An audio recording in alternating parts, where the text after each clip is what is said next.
MP board के class 10th के सभी विद्यार्थियों, लो जी आपका जो 22 सितंबर का पेपर है उसका अपन पूरा सॉल्यूशन समझेंगे।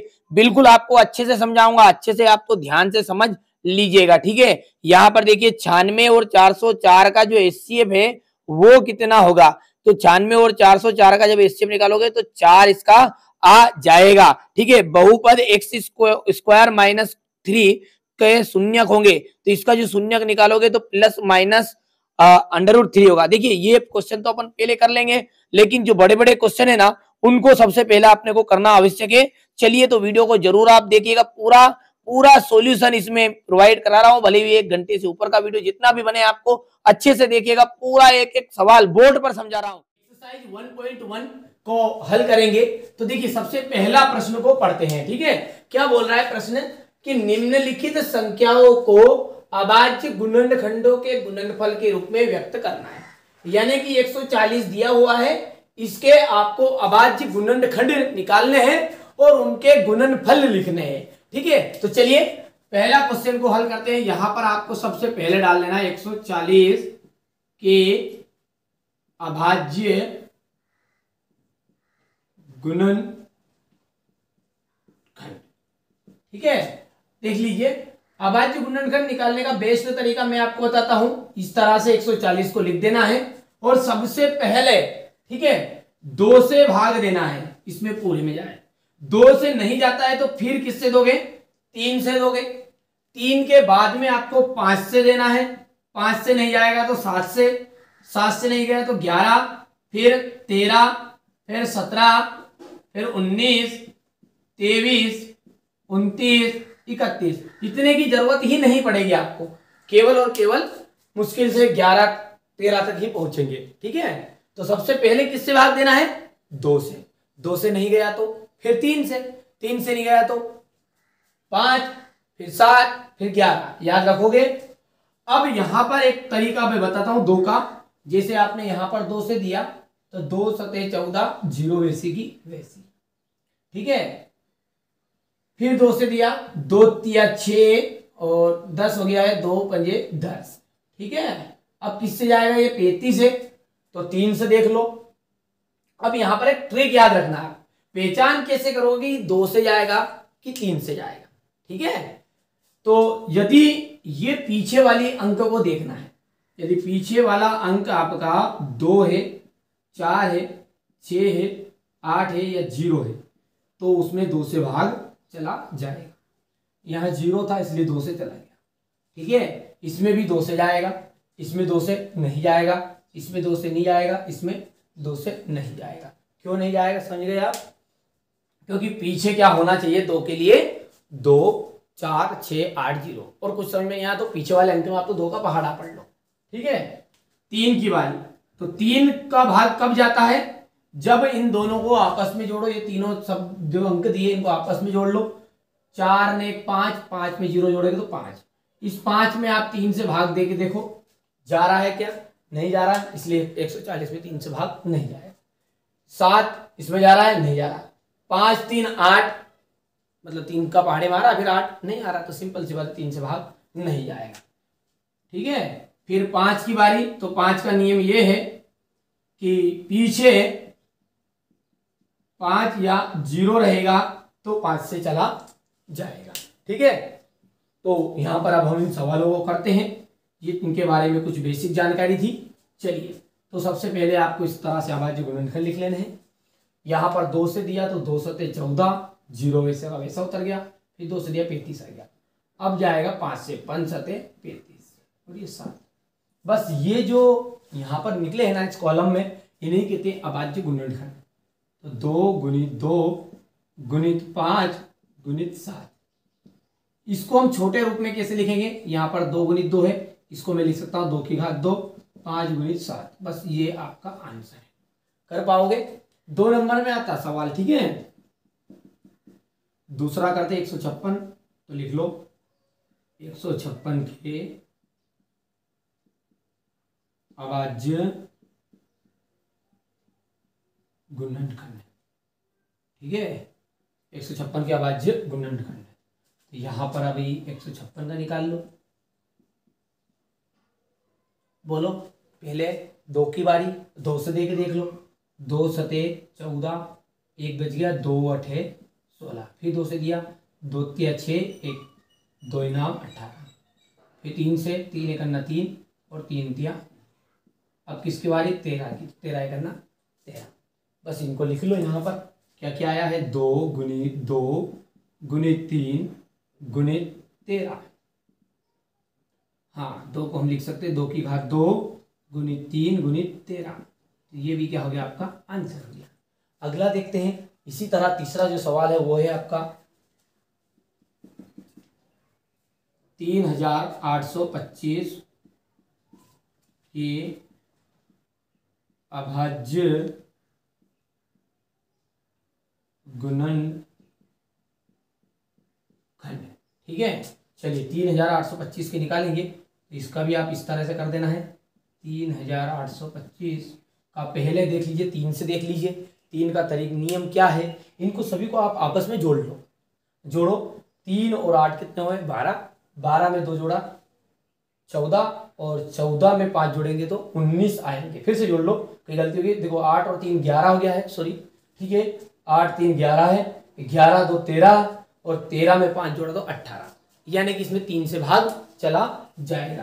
तो ये 3 से दिया पहले, तो 3 एक अन्ना 3, और 3 दूने 6, 2 बच गया, 22 बन गया, 3 सते 21, 1 बच गया 15, 3 पंजे 15। ये सारी चीजें आपको याद होनी चाहिए। यदि नहीं याद है तो इसी वीडियो के डिस्क्रिप्शन में मैं आपको लिंक दूंगा, ठीक है, आप जाकर बेसिक इसकी जो जानकारी है वो बेसिक मैथ्स के नाम से प्लेलिस्ट है, उसमें जाकर आप देख लेना, ठीक है। 3 से देंगे तो 3 चौको 12, और 3 दूने 6, 1 रह गया 3। अब देखिए 3 के बाद में किसकी बारी आ जाएगी, देखिए 3 से देंगे यहाँ पर, तो 3 देखिए 4 2 6, और 6 ने की 5 कितना गया 11 हो गया। यहाँ पर 3 से नहीं जाएगा तो 5 से देंगे, 5 5 है 40 है, और कितना बच गया 2 पच्चम 25 है। अब ये 85 को यहाँ पर लिख दूँ ताकि आपको दिख जाएगा। 5 से देंगे, ठीक है, तो 5 से कितना 5 और 5 सते 35, 17 आ गया, ठीक है। तो अब यहाँ पर इसके गुणनखंड कितने निकले वो बताइए आप, 3 गुणित 3 गुणित 5 गुणित 5 गुणित 17। तो ये 3 गुणित 3 यानी कि 3 का स्क्वायर है, गुणित 5 5 का स्क्वायर इंटू 17। तो ये हो गया आपका आंसर, ठीक है। तो ये 3 सवाल हो गए। पूर्णांकों के निम्नलिखित युग्मों, यानी कि ये जोड़े दिए गए हैं आपको, इन जोड़ों के आपको एचसीएफ और एलसीएम ज्ञात करना है, और एलसीएम और एचसीएफ ज्ञात करने के बाद इनकी जांच भी करनी है। उसका फॉर्मूला ये रहा, 2 संख्याओं का गुणनफल इक्वल एचसीएफ गुणित एलसीएम। तो सबसे पहले तो आप एचसीएफ और एलसीएम ज्ञात करना सिखाऊंगा मैं आपको, ठीक है, एक ट्रिक के माध्यम से सिखाऊंगा। बस ध्यान से देखोगे ना तो आज के बाद आपको डाउट नहीं रहेगा। यहाँ पर देखिए सवाल को सबसे पहले उतारना है। क्या सवाल है आपका, 26 है ये, तो 26 के गुणनखंड ज्ञात करेंगे, ठीक है। पहले सबसे पहले 26 के गुणनखंड ज्ञात करो। तो यहाँ पर गुणनखंड ज्ञात करने का तरीका पता ही है आपको। 26 है, 2 से दिया, 2 एक अन्ना 2, 2 तिया 6, 13 लिख लो, 2 गुणित 13। ध्यान से समझना आप, ठीक है।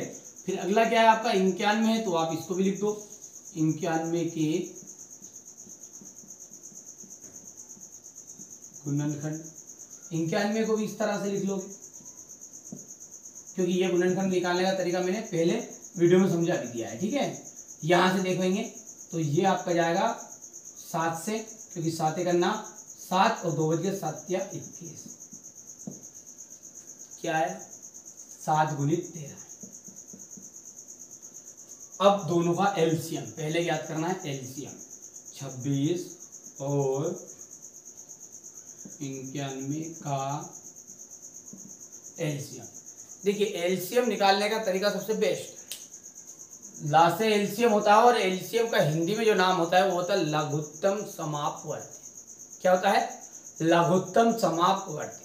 और ला से लघुत्तम है, और ला से ही लाओ शब्द। एक ट्रिक याद रखना, ला से लघुत्तम, ला से ही लाओ शब्द। कौन लाओ, यानी 2 को भी लाओ, 13 को भी लेके आओ, 7 को भी लेके आओ, ठीक है। यहां से ये 13 है, इसको भी लेके आओ। पर एक ही चीज का ध्यान रखना है, कोई भी संख्या यदि 2 बार आती है, जैसे यहाँ पर 13 है ये, तो इस 13 को हम डबल नहीं लिख सकते, केवल एक बार लिखना, वैसे ही 13 लिख लो। अब इस 13 में से कौन सा 13 लिखोगे, ये तो दोनों बराबर ही के हैं। यदि ऐसा रहता कि 13 की घात 3, तो हम बड़ा वाला लिखते।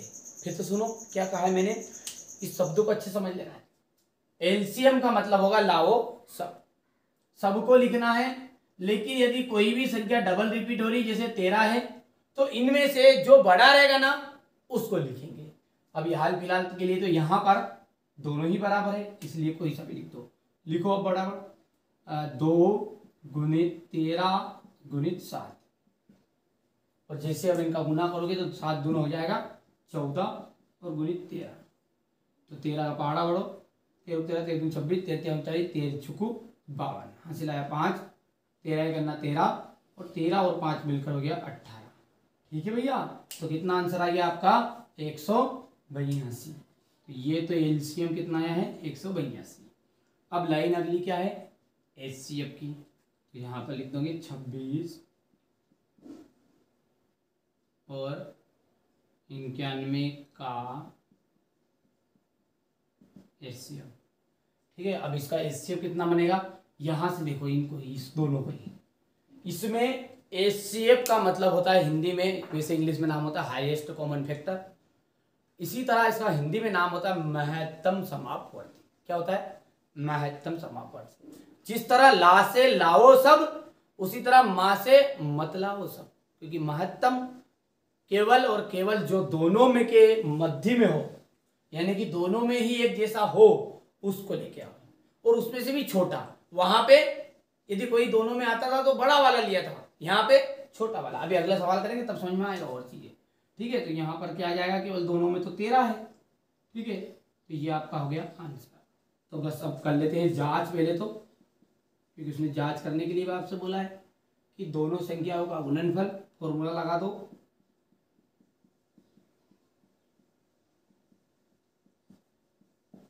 संख्याओं का गुणनफल बराबरी पे एचसीएफ इंटू एलसीएम। दोनों संख्याएं कौन सी है आपकी, 26 है और 91 बराबर 182 गुणित 13। जैसे आप इसका गुना करोगे ना 26 और 91 का, तो यहाँ पर कर लेते हैं। देखो 6 का गुना किया तो 26, तो ये आ गया है 9 9 45 9 छके 54, हासिल आया 5, 9 दूना 18, 18 और 5 कितने हो गए 23 हो गए हैं। ठीक है, तो 6 4 2 6 23 66 कितना आया है 23 66 आया इसका। इसी तरह उसका कर लो 13 और 182 का, जैसे 3 से देंगे तो 2 8 1 गुणित, सॉरी 3 से देंगे तो 3 1 3 2 6 3 8 24, हासिल आया 2, 3 1 करना 3 3 2 5, और ये आ गया आपका 2 8 1 6 6 और 8 5 हो जाएगा आपका 13, हासिल आया 1 और 1 ने 2 आ गया 2366, तो बराबरी पे 2366। ठीक है, तो आपका मतलब आंसर सही है। ठीक है भैया, तो यहाँ पर हम लिखेंगे इसे कि अतः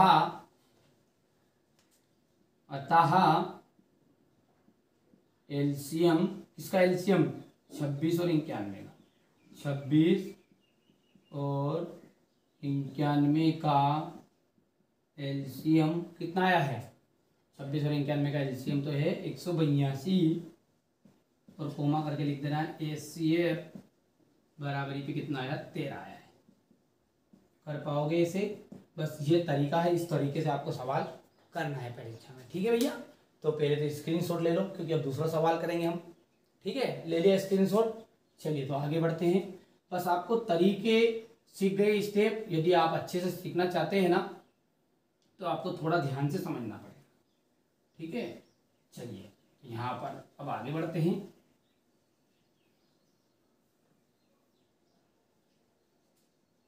अब ये हटा देंगे और इसकी जगह पर दोनों संख्याओं को दूसरी को लिख देंगे। क्या है 510 और 92 है।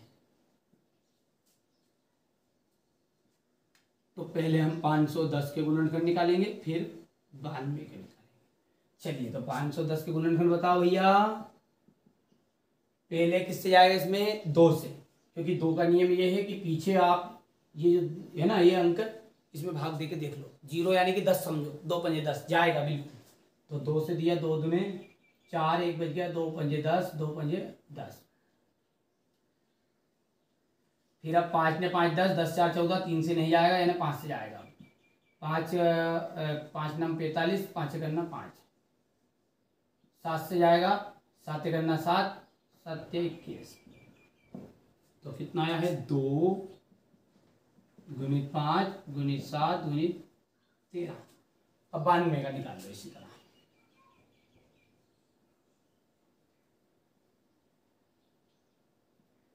92 का निकाला, 2 चुक 8, 1 बचा, 2 छंगे 12, 2 दूने 4 और 2 या 6 और 23। तो आ जाएगा आपका 2 की घात 2 गुणित 23। अब कई बच्चों के मन में दिमाग में ये रहेगा कि ये करेंगे कि नहीं करेंगे भैया, तो ये आपको भले ही करो तो ठीक, ये नहीं करो तो ठीक, इसको भले ही मिटा देना, पर अब कार्य है वो तो ठीक है, और आप लिख भी दोगे तो भी अच्छी बात है, नहीं लिखोगे जब भी कोई दिक्कत नहीं है। चलो यहाँ पर हम लिखेंगे पहले 510 और 92 का एलसीएम का मतलब क्या है, फिर से बताओ, लाओ सब।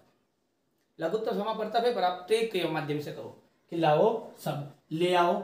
2 है पर यहाँ भी 2 है, कौन सा 2 लिखूं, बड़ा वाला, तो ये 2 की घात 2 हो गया। फिर 5 गुणित 7 गुणित 13 गुणित 23। अब यदि हम इन सब का गुना करेंगे ना, तो मैंने पहले से करके रखा है और मैं बता देता हूँ आपको।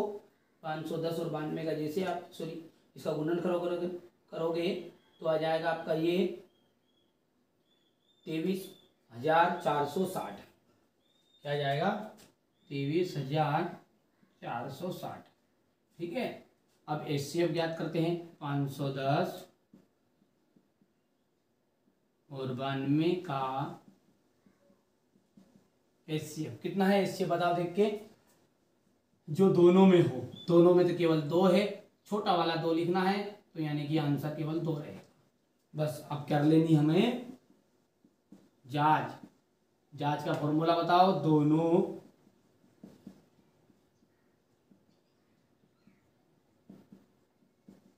संख्याओं का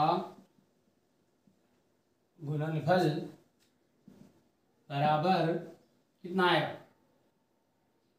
एचसीएफ इंटू एलसीएम। दोनों संख्याएं कौन सी है, 510 गुणित 92 बराबर एचसीएफ बताओ देख के। एचसीएफ है आपका 2 गुणित एलसीएम है आपका 23,460। अब इन दोनों का गुना कर लो, जल्दी से करो। यहाँ पर कर लेते 510 गुणित 92 और डायरेक्ट बता देता हूँ मैं आपको, ठीक है, कर लेना आप। ठीक है, यदि इन दोनों का गुना करोगे तो 46,920 आएगा। कितना आएगा, 46,920। और इसका भी गुना करके देख लो, 6 दूने,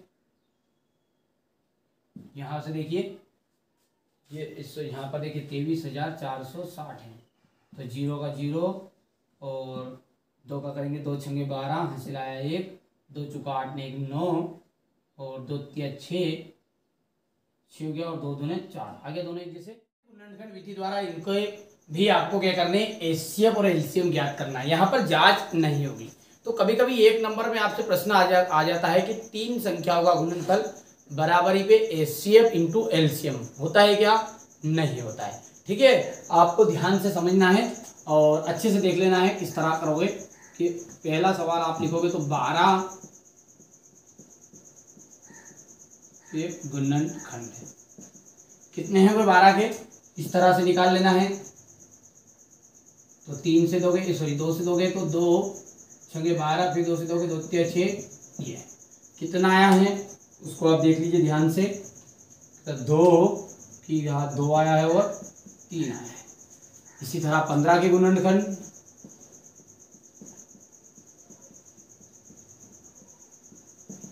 क्या है 15 के गुणनखंड, 15 के आएंगे 3 गुणित 5 21 के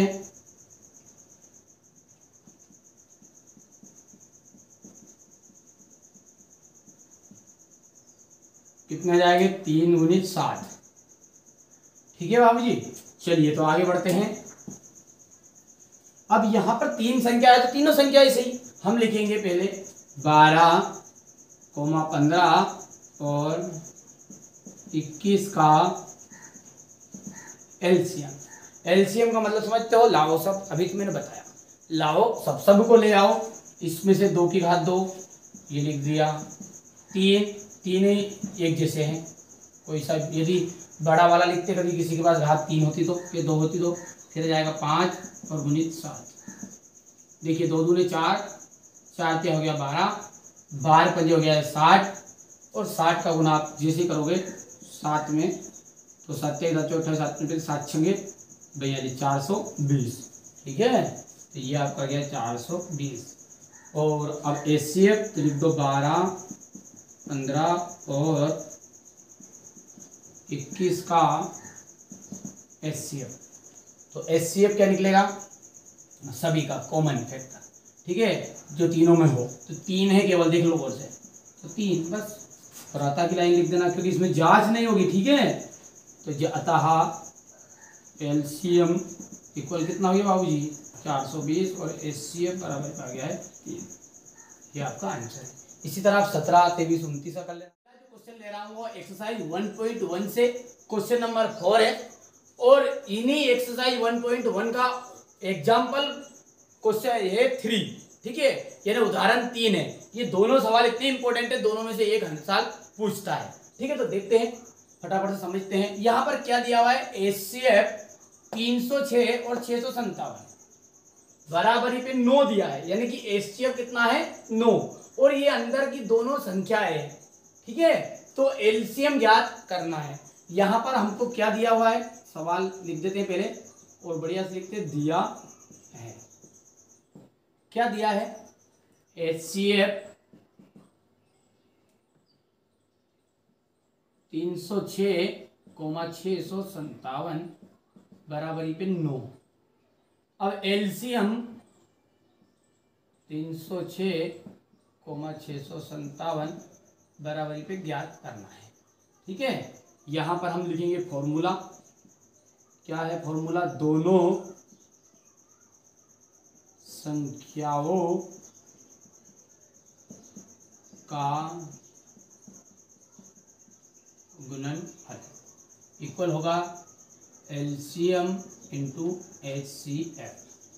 दोनों संख्याओं का गुणनफल यानी दोनों संख्याएं कौन सी है, 306 गुणित 657 बराबर है एलसीएम तो ज्ञात ही करना है हमें, और इंटू एचसीएफ कितना है 9 है। बस आप सब जानते हैं कि ये 9 चला जाएगा बटे में, तो क्या हो जाएगा कि एलसीएम इक्वल है 306 गुणित 657 और बटे में क्या आ गया 9 आ गया। अब ये 9 से जब कटेगा यहाँ पर 9 27 हो गया है, बच गया 3 और 36 बन गया, 9 चौको 36। तो एलसीएम इक्वल कितना आया 34 गुणित 657। इन दोनों का यदि आप गुना करोगे ना तो आपका गुना करने पर आएगा, ठीक है, 22,338। कितना जाएगा 22,338। तो ये कर लोगे आप 22,338। तो ये तो क्या हो गया आपका एलसीएम निकल गया। किसका एलसीएम निकल गया है यहां से, तो अतः एलसीएम 306,657 बराबर 22,338 आंसर। ठीक है भैया, अच्छे समझ गए आप। इस तरीके से आपको ये सवाल करना है, बड़ा इंपॉर्टेंट है, ये मैंने स्टेप बता दी। ठीक है, बहुत सिंपल भी है, ठीक है, ज़्यादा कठिन नहीं है। चलिए इसके बाद ले लिया स्क्रीनशॉट। चलिए दूसरा सवाल देखते हैं, इसी के आगे वाला एग्जाम्पल 3। पढ़िए प्रश्नों को आप जब तक। ठीक है, क्या बोल रहा है वो कि अभाज्य गुणनखंड विधि द्वारा, ठीक है, पहले तो आपको 96 और 404 का एचसीएफ ज्ञात करना है। क्या करना है, एचसीएफ।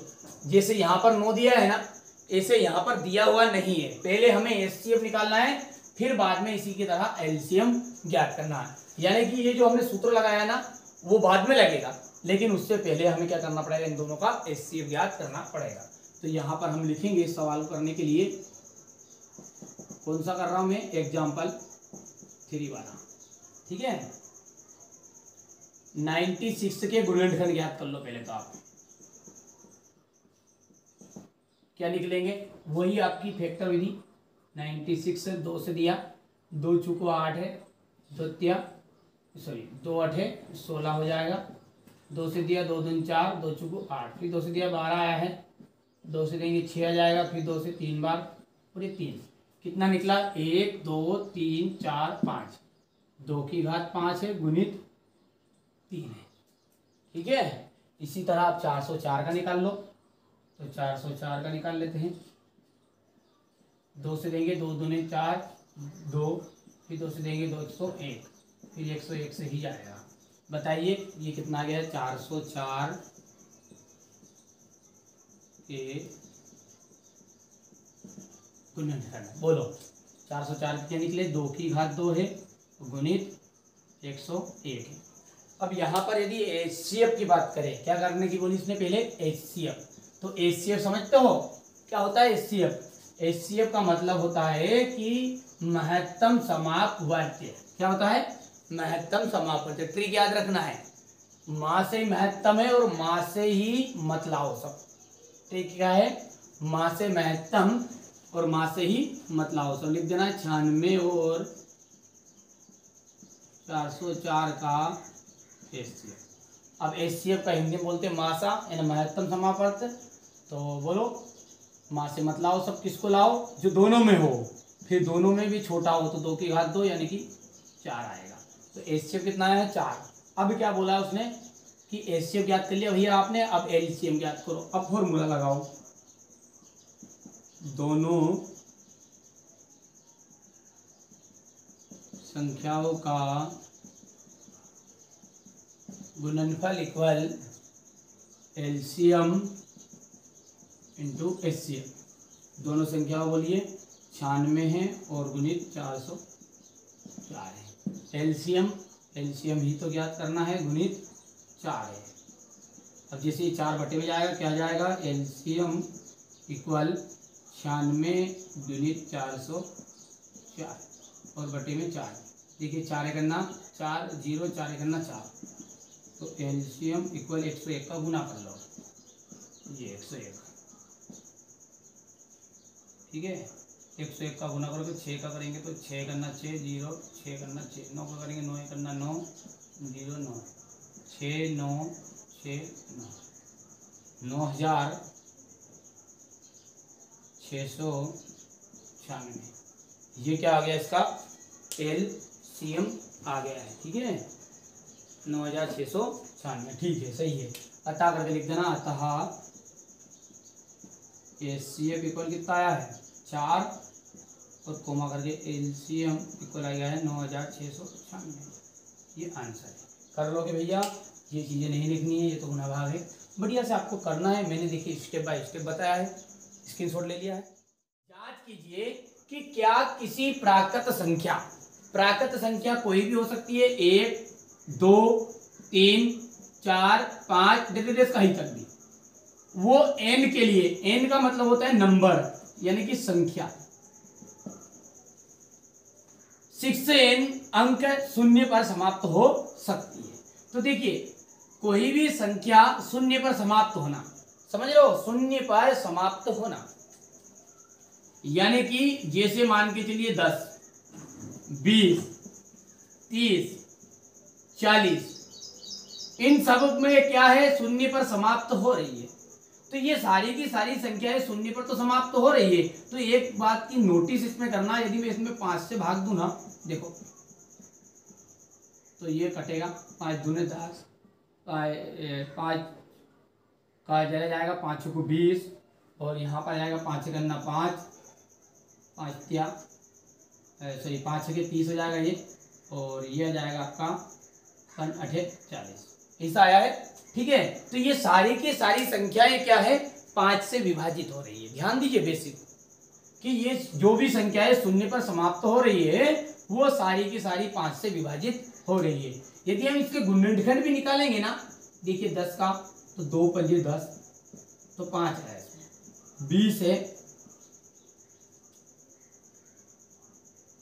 तो ये 10 आएगा, फिर यहाँ पर 2 आएगा, 5 आएगा।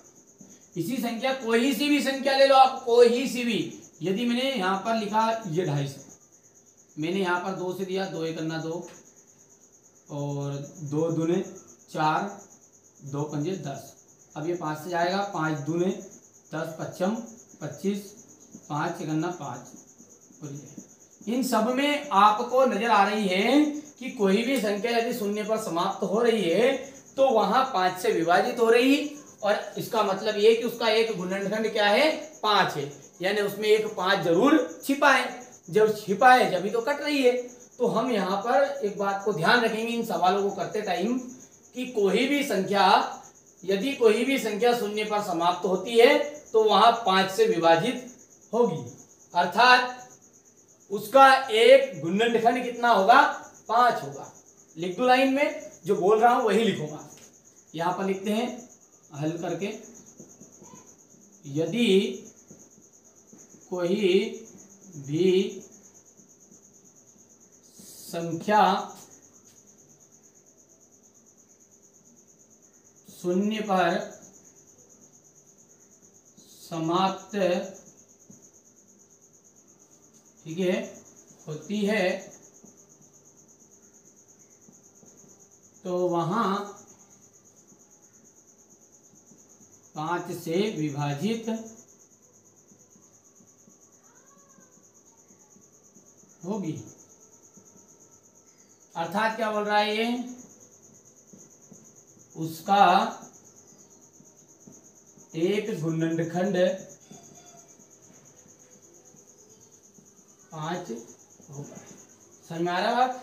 क्या लिखा है कि कोई भी संख्या यदि शून्य पर समाप्त होती है तो उसका एक गुणन वहां 5 से विभाजित होगी, अर्थात उसमें एक 5 छिपा है, ठीक है, अर्थात उसका एक गुणनखंड कितना होगा, 5 होगा। इसी तरह इसमें देख लो 6 को, अब लेकिन यहाँ पर लिखना है, ठीक है, अपने को लेकिन, ये आपका, ठीक है, ये कॉपी की लाइन समझ लीजिए आप, ठीक है, इस तरह से करना, इतनी जगह छोड़ दिए, लेकिन 6 की पावर है, यानी कि 6 के गुणनखंड निकालोगे ना इस तरह से, तो कितना है, 2 और 3 आए, ठीक है, कितने आए हैं, 2 और 3, तो यहाँ पर हम लिख सकते हैं 2 गुणित 3 और पावर n। यहाँ क्या है, 6 की पावर n के गुणनखंड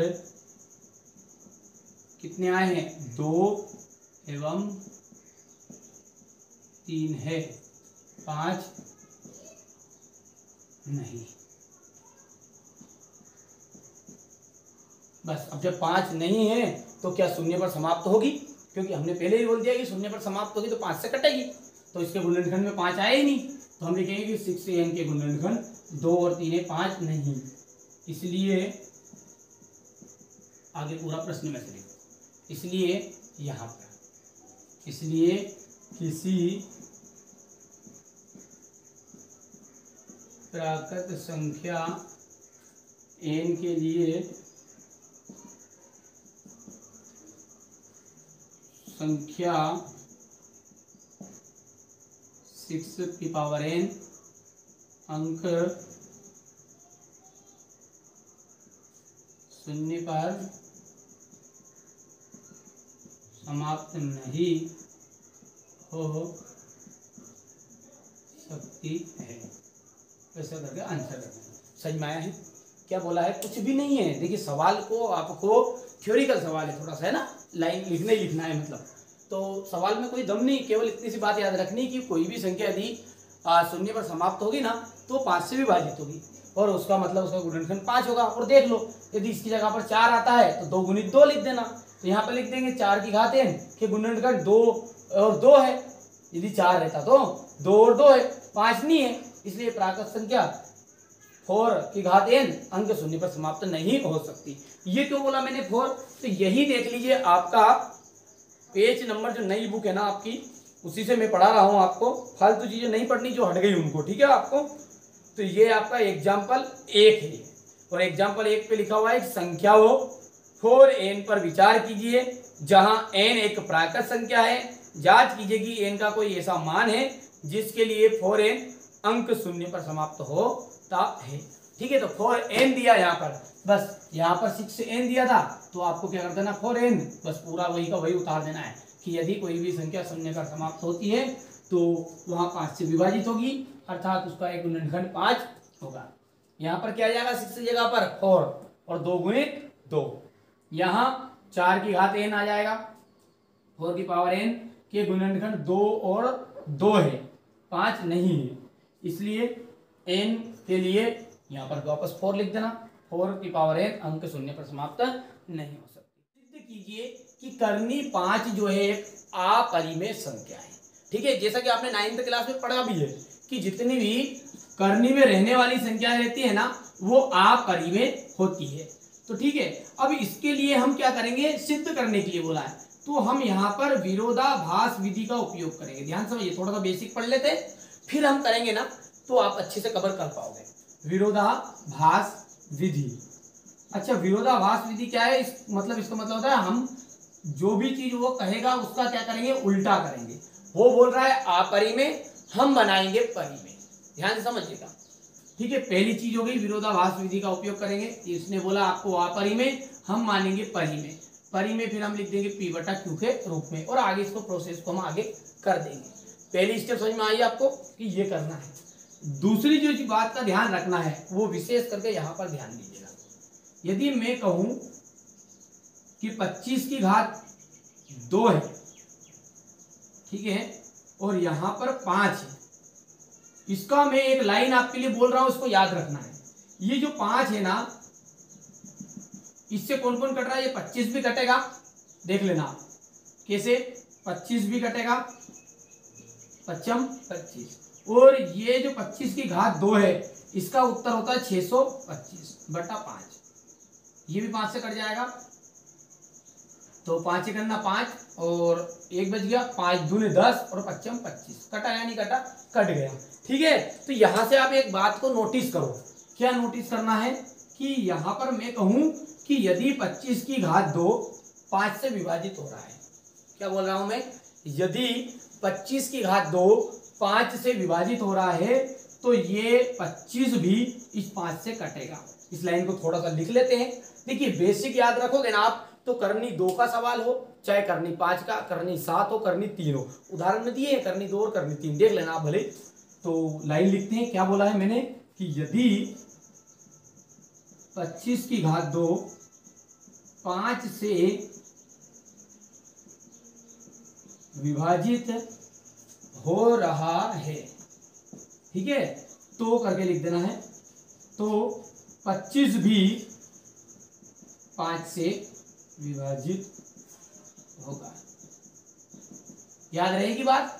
अगली बात यदि मैं कहूं आपको, यहां पर मैंने लिख दिया है ये कि 62 की घात 2 और यह 4 है। अब बोल के बताओ इस लाइन को, यदि 62 की घात 2 4 से विभाजित हो रहा है तो 62 भी 4 से विभाजित होगा।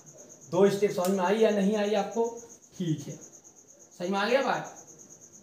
तीसरी बात हम सवाल में करते करते सीख जाएंगे, जिससे क्या है आपको थोड़ा सा सवाल भी टफ नहीं पड़ेगा, आप बोरिंग टाइप भी नहीं होंगे।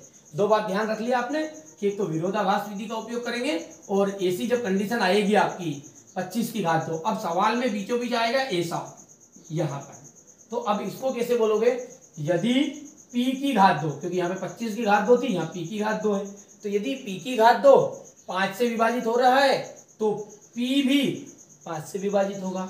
इसी को और अच्छे से प्रैक्टिस कर लेते हैं। बोलो अब, यदि, बोलिए साथ में बोलने का प्रयास करा करो, ठीक है, यदि q की घात 2 5 से विभाजित हो रही है तो q भी 5 से विभाजित होगी, ठीक है। इसी तरह इसके बटे में 3 आ जाए तो 3 से विभाजित होना है। चलिए, तो इस बातों का याद रखना है। आइए सवाल की ओर आगे बढ़ते हैं, और अच्छे से समझना है, ध्यान से समझोगे ना तो पूरी प्रश्नवाली की गारंटी है कि आपको पूरी प्रश्नवाली समझ में आएगी।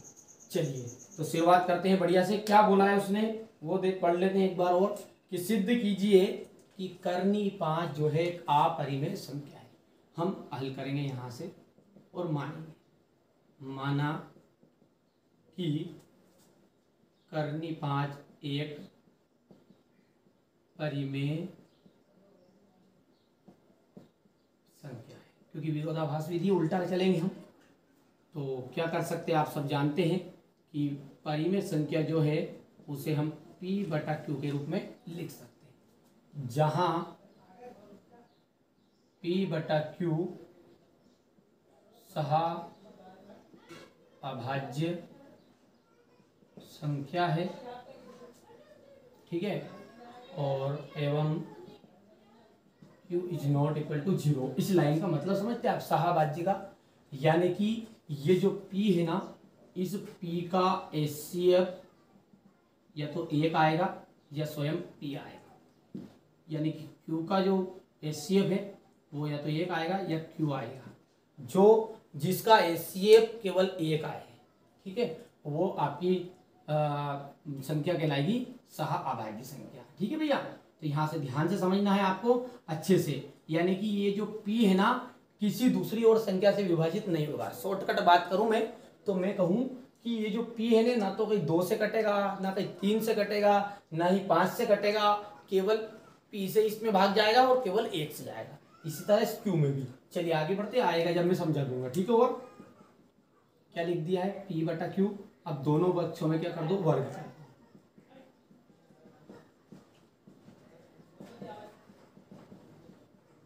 वर्ग करने, करो वर्ग, करनी 5 की घात 2, P बटा Q की घात 2। आंसर बोलिए, 5 बराबरी पे P स्क्वायर बटे Q स्क्वायर। आगे बढ़ेंगे तो क्या आएगा, सब जानते, Q को ऊपर लेके चले जाएंगे और P स्क्वायर बटे क्या रह गया, 5 आ गया, ठीक है। इसको बना दिया समीकरण नंबर 1। ध्यान से देख लो आप, ठीक है। अब मैंने एक लाइन आपको सिखाई थी अभी यहाँ पर कि यदि P की घात 2 5 से विभाजित हो रहा है, तो P भी 5 से विभाजित होगा। अब इसको आप डिटेल्स करके स्थिति 1 बना देना, यानी कंडीशन नंबर 1, ठीक है भैया। अब इसका मतलब ये है कि इसके P के अंदर कौन छिपा है, इस P के अंदर एक 5 छिपा है और बाकी ना जाने कौन छिपा है, यानी कि जैसा 20 है, हम इसको जैसे निकालेंगे ना यहाँ पर, तो 2 से देंगे 10, 2 से दिया 5, तो एक तो 5 तो आया, समझ रहे हो बात को, एक 5 आया और बाकी जो है ना ये 2 गुणित 2 हो सकता 3 आ जाए, हो सकता 7 आ जाए, तो इन सब की जगह पर हम लिख लेंगे m। समझ गए, m कौन है, यानी कोई भी पूर्णांक है अब आगे का, कोई भी दूसरा, ठीक है। केवल 5 को बताना है और बाकी की जगह पे क्या मान लेंगे, m मान लेंगे। बस इस p के मान को उठा के रख दो समीकरण नंबर 1 में, करो हल। तो P Q स्क्वायर बराबर P की जगह पर क्या गया, 5m बटा 5, और देखिए ये स्क्वायर हो गया। आगे बढ़ाएंगे तो क्या आएगा आपका, Q स्क्वायर बराबर 25, ध्यान देना 25 m स्क्वायर बटे में 5, कैंसिल किया 5 आया। यहां पर कर लेते हैं अब, ये कितना आ गया यहाँ पर, Q बराबरी पे 5m स्क्वायर। अब उसी तरह हमको अब की बार देखिए यहाँ पर P के बटे में था, अब की बार किसके बटे में लेके आ जाए, Q के बटे में लेके आ जाए। तो बोलो जल्दी बोलो, तो ये आ जाएगा m स्क्वायर, ठीक है, m स्क्वायर इक्वल आ गया आपका Q स्क्वायर और बटे में 5। वापस वही लाइन लिख देंगे, यदि Q स्क्वायर 5 से विभाजित हो रहा है तो Q भी 5 से विभाजित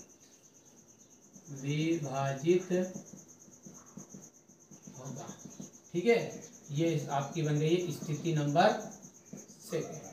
समझ रहे बात, क्या बोला है मैंने कि यदि Q भी, अब इन दोनों स्थितियों को आप गौर से देखो, ये यहाँ क्या पढ़ रहा है कि P स्क्वायर 5 से विभाजित का मतलब कट रहा है, तो P भी 5 से कट रहा है, यहाँ पर Q भी 5 से कट रहा है, और हमने शुरुआत में एक लाइन लिखी थी सहाभाज्य, और सहाभाज्य का मैंने एक ही मीनिंग बताया था आपको कि ये जो P है ना केवल और केवल P से कटेगा या फिर 1 से कटेगा, 1 से, मतलब ये Q केवल Q से कटेगा या फिर 1 से कटेगा। पर ये लाइन देख के हमको ऐसा महसूस हो रहा है कि ये तो 5 से कट रहा है और ये भी 5 से कट रहा है, तो यानी कि ये तो साहब हमें ऐसे जो परिणाम है ये हमारी गलती की वजह से प्राप्त हुए। यहाँ जो हमने गलती की, उसने बोला था अपरि में, हमने बनाई परि में, ठीक है। इसलिए हम यहाँ पर कह सकते हैं कि स्थिति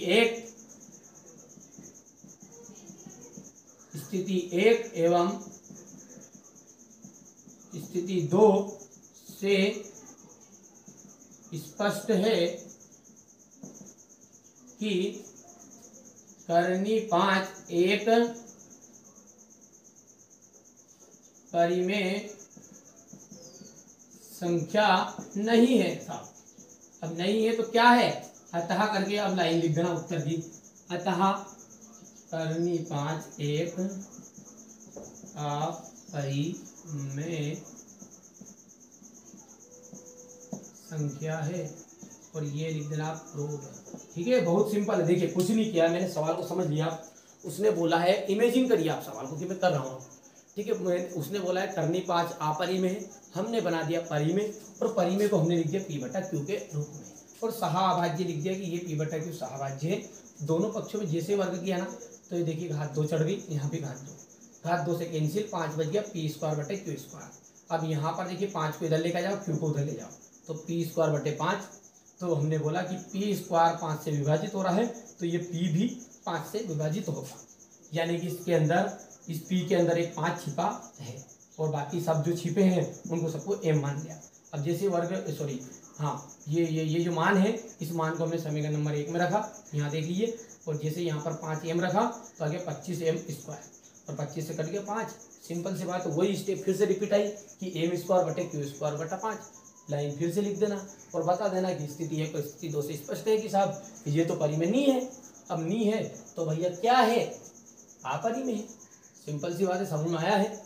इसी तरह के देखिए दूसरे क्वेश्चन में, पहले आप इसका स्क्रीनशॉट लीजिए क्योंकि पूरी प्रश्न वाले हम करने वाले एग्जांपल से। ले लिया आपने स्क्रीनशॉट, ठीक है। अब इसके बारे के नाम से दिया और पेज नंबर ये आपका 8 के ऊपर दिया हुआ है कि करनी 2 एक अपरिमेय संख्या है, और इसी के उदाहरण 5 में दिया है करनी 3 अपरिमेय, यानी कि करनी 2 और करनी 3। तो जैसे आप यहाँ करनी 2 के साथ करोगे, देखिए करनी 2 के साथ कर देते हैं, कोई दिक्कत नहीं है। देखिए कौन कौन सी चीजों का बदलाव हो रहा है उसको मैं थोड़ा सा रेड पेन से दर्शा देता हूँ, और कुछ भी नहीं पता चलेगा। देख लीजिए सवाल वही का वही रहेगा। माना कि करनी 5 की जगह पर आ गया करनी 2, ठीक है, एक परिमेय संख्या है, तो यहाँ पर भी क्या जाएगा, करनी 2 बराबर P बटा Q, जहाँ P बटा Q क्या है, सहाभाज्य, Q इक्वल 0।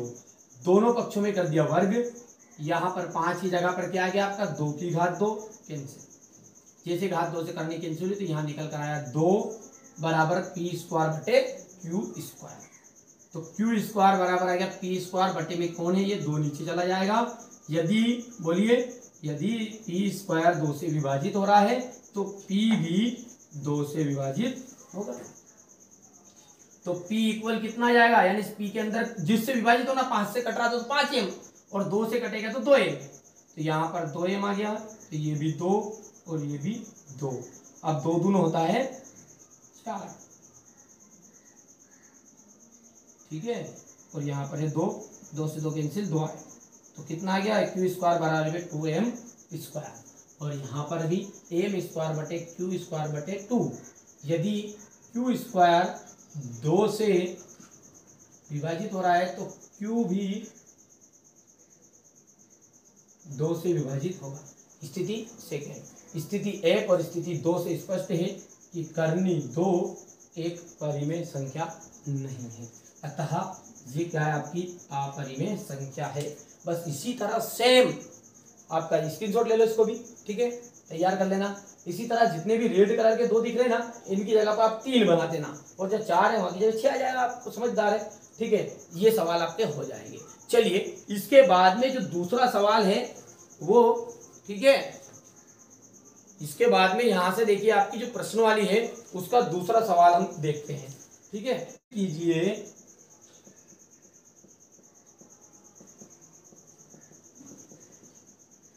कि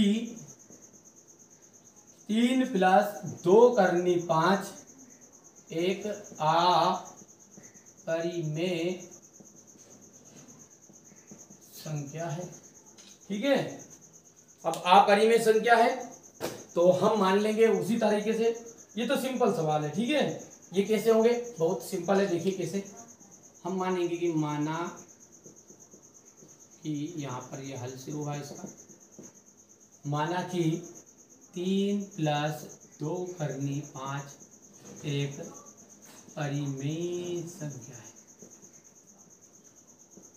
क्या है, परिमेय संख्या है, ध्यान से देखना तो। ठीक है, अब जब परिमेय संख्या है तो हम इसको लिख सकते हैं 3 + 2 करनी 5 और बराबरी पे p/q।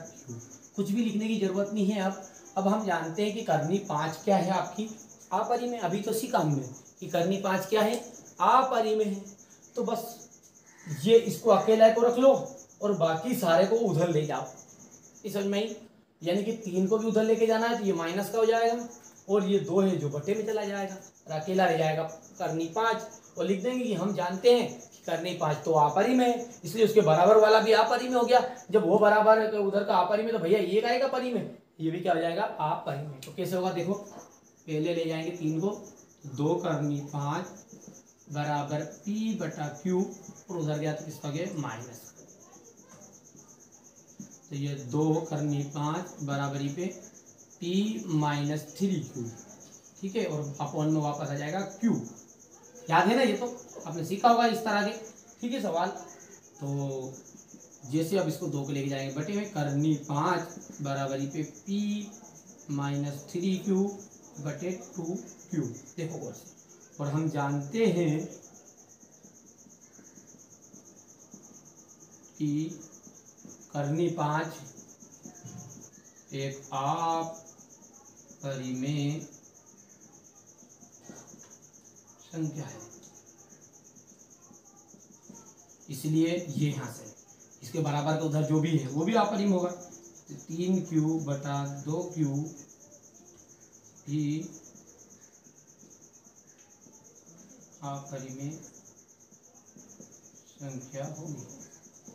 अब ये लाइन जो लिखी इसको गौर से फिर से देखो कि हमने बोला कि करनी 5 जो है आपका अपरिमेय है। अब ये अपरिमेय तो ये भी अपरिमेय हो गया। अब साहब ये तो अपरिमेय, इसके ऊपर वाला सिस्टम इसकी वजह से आता है तो ये भी अपरिमेय, इसकी वजह से ये मतलब ये इसकी वजह से आता है तो ये भी अपरिमेय हुआ, ये भी अपरिमेय हुआ। और ये लाइन हमने यहाँ से लिखी थी, हमने बना दिया इसको परिमेय, तो हमारी गलती। ठीक है, तो यहाँ पर लिख देंगे। ये तो देखिए आंसर करने के लिए बोल रहा हूँ इसे, तो अतः कर डायरेक्ट लिखना, अतः लाइन लिख दो बस, खत्म किया। 3 + 2 करनी 5 एक अपरिमेय संख्या है और ये हो गया आपका प्रूफ। ठीक है भैया, अच्छे से कंप्लीट करना है। ठीक है, तो ये आपका कौन सा सवाल है, दूसरा सवाल है, स्क्रीनशॉट ले लो तुरंत। ठीक है, इसके बाद में आप देखोगे तो क्वेश्चन नंबर जो 3 है ना, ले लिया स्क्रीनशॉट। चलिए क्वेश्चन नंबर 3 की यदि बात करूंगे तो क्वेश्चन नंबर 3 को पढ़ो। देखिए कभी भी आप जब वीडियो देखो ना तो आप मैथ्स को साथ में लेके चलना, ठीक है, ताकि आपको समझ में आए पूरी चीजें। क्वेश्चन नंबर जो 3 है वो बोल रहा है कि सिद्ध कीजिए कि निम्नलिखित संख्या है अपरिमेय है।